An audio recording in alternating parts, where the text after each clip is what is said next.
Be upon you, my people. I had something nice happened actually last week. A client contacted me wanting some help with his personal brand. Now, that's not exactly how he articulated it.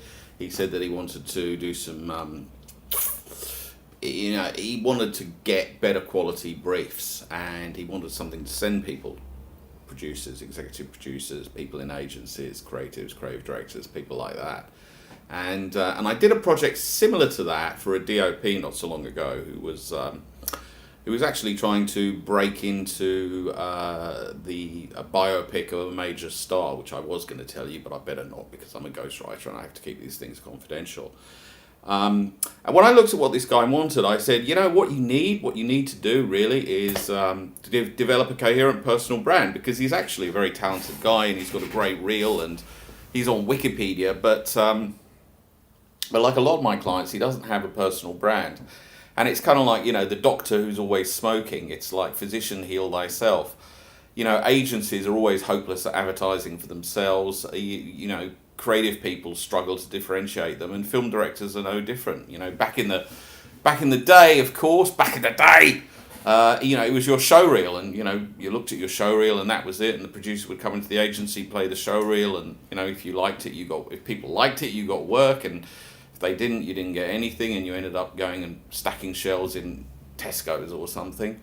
But you know, all that's changed, and you know, people don't look at show reels anymore, or if they do, they look at it on a screen that's about that fucking big. So so now personal brands are important, you know, and I mean, fuck it, that's why I'm doing this thing, right? You think I've got better things to do than sit and talk to my computer? No, I'm doing this because this is part of my personal brand. So you know, once again, I was thinking, well, I better do what I preach, and I did this thing that I've been putting off for a long time, and that was, I'm a big fan of Dr. What's his name now? Dr. Peterson, it'll come to me later. Jordan Peterson, that's it. And he's got a personality assessment, which is simply, it's 100 questions, and you just rank them. There's a statement, and it says, you know, do I absolutely agree or do I totally disagree? So I did that, 100 questions. Took me about 20 minutes. It's at understandmyself.com if you want to have a look at it. And actually, Jocko gave me a link that gives you 20% off. So if you want to have a go, it's understandmyself.com and put in Willink, WILLINK, and you'll get 20% off. Anyway, the results came through, and Dr. Peterson had said, you know, he warned me, and he said, you know, a lot of people don't like what they see, and I'm like, oh, well, you know, I'm fully calibrated my dark side, so that won't be an issue for me. But yeah, actually, there was something there was a couple of things, actually, that was a little surprising, and I thought I'd share it with you. So I've got the report. Let's see, what does it say? So first thing. Agreeableness. Very low, right? You are less agreeable than 95 out of 100 people, which means if there was 100 people in the room, I would be in the top 5 for being a dickhead. And it says, people with very low levels of agreeableness are seen by others as markedly competitive, colder, tougher, and very much less empathetic. They do not easily see the best in others, this is true, and are not particularly intolerant. I fucking hate intolerance! Are not particularly tolerant, an attitude that is much valued by agreeable people. They are very much less concerned about the emotional state of others, are commonly willing to engage in conflict. I love conflict. And will happily sacrifice peace and harmony to make a point, or, if conscientious, to get things done.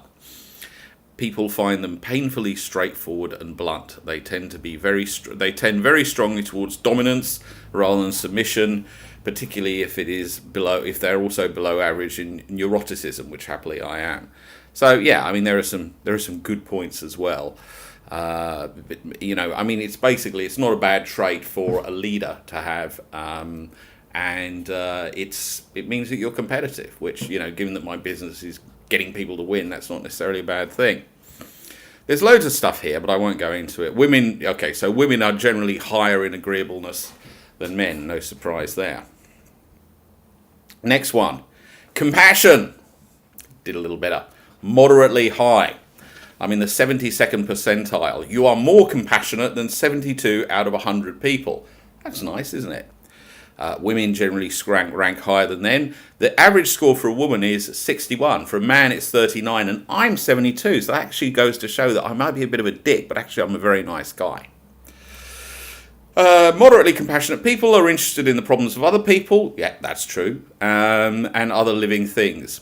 They are concerned about helping people avoid negative emotions. Yes, dealing with agencies.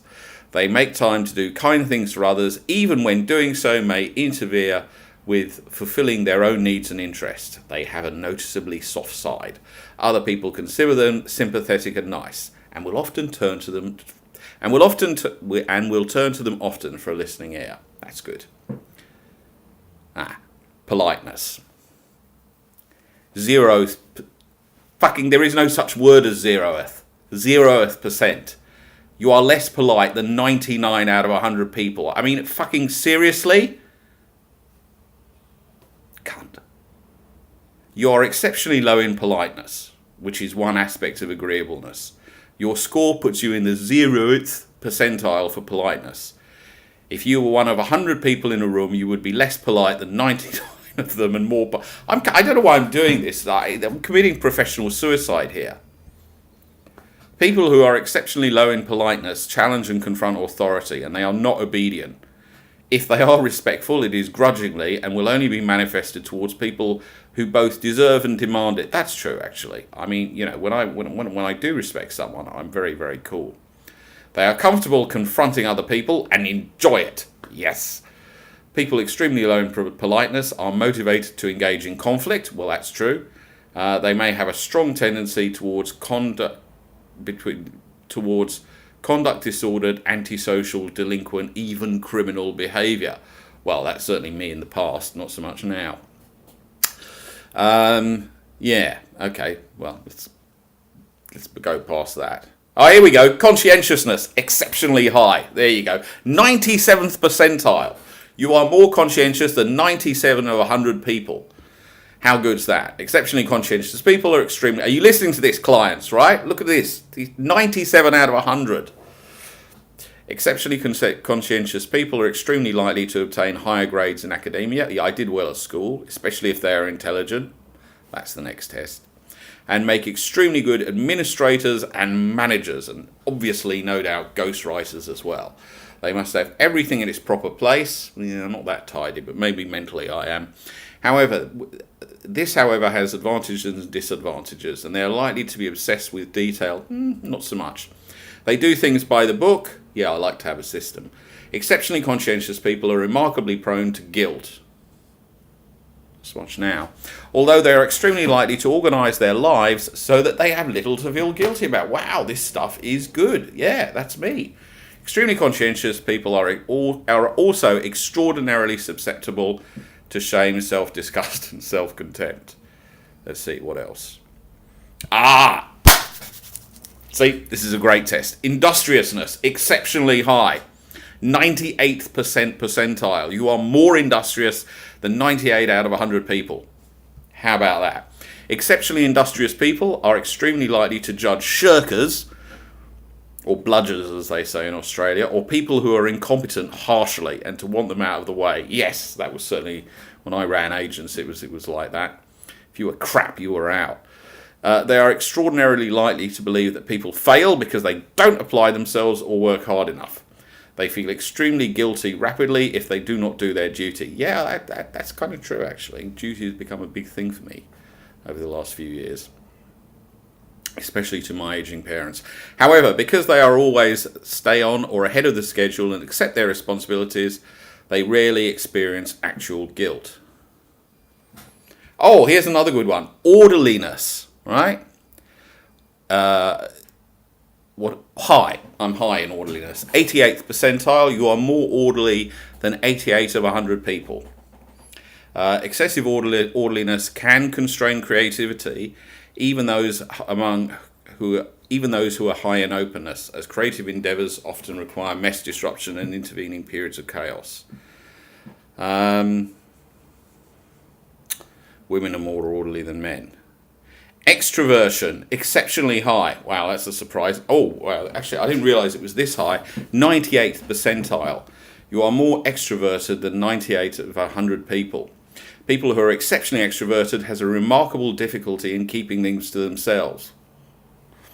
And to tell everyone everything. Yeah, I can be a bit of a gossip. I mean, in fact, being a ghostwriter, one of the things that I struggle with the most is not being able to name drop with abandon, because I really do have some top shelf A-list clients, and I wish I could tell the world who they are, but of course I can't. So yeah, that does apply to me. They're exceptionally self-disclosing, and they warm quickly to other people. They speak first and most often in meetings. Yeah, that's kind of true. What else have we got? Enthusiasm, very high. Yeah, no, this is good. I was really happy to see that, actually, because I mean, that's kind of what I sell. When I write, what I'm trying to do is I'm trying to communicate three things: expertise, enthusiasm, and excitement. Right? It's like, I can do this, I can make it look great, and I'm going to have a great time doing it because this is what I do. That's really the essence of what I communicate in a treatment. What else have we got? Enthusiasm. You're more enthusiastic than 95 out of 100 people. Oh, here's another good one. Assertiveness. Guess what? Exceptionally high. You're exceptionally high in assertiveness, which is one aspect of extroversion. Except what everyone knows what an assertive person is. Here we go. Neuroticism. Low. That's good to know. 22 out of 100. So most people are a lot more neurotic than I am. We all know what neurotic looks like. Withdrawal. What the hell is withdrawal? Exceptionally low. Or whatever it is, I don't have much of it. You are exceptionally low in withdrawal, which is one aspect of neuroticism. Your score puts you, wow, I'm in the first percentile. So if there are 100 people in the room, you would be lower in withdrawal than 98 of them. Individuals exceptionally low in withdrawal virtually never suffer from or are impeded by anticipatory anxiety. They can handle new, uncertain, unexpected, threatening or complex situations extremely well from the emotional perspective. They are extremely unlikely to avoid or withdraw in the face of the unknown or unexpected. Well, that's good to know. And final one is volatility, moderately high. And for some, for some reason, the rest of the report's been clipped. All right, well, let's leave it there. It's probably been way over 3 minutes. And don't forget to check out my blog, because I'm Paulie and I write awesome things. Thank you.